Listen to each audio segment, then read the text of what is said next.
straordinario miracolo eucaristico a Medjugorje.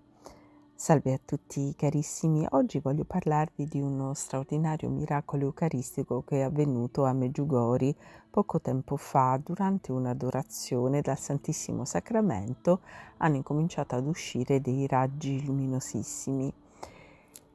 E cosa dire, insomma, il fenomeno è stato documentato da un video che tra poco vi mostrerò e lascia veramente senza parole.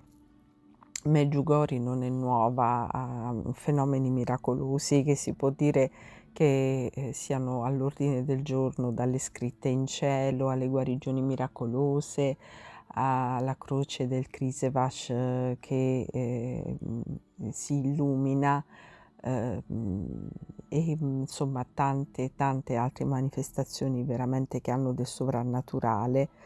Medjugorje, ecco, è stata scelta dalla Vergine Santissima come il luogo in cui apparire per l'ultima volta all'umanità, perché dopo i segreti praticamente ci sarà il trionfo del cuore immacolato di Maria, per cui le apparizioni della Vergine non saranno più necessarie, perché ci sarà il cielo sceso in terra.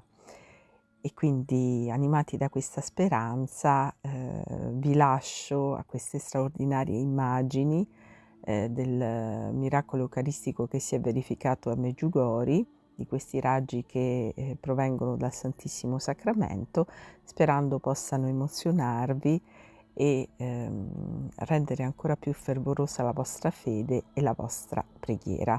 A presto, carissimi.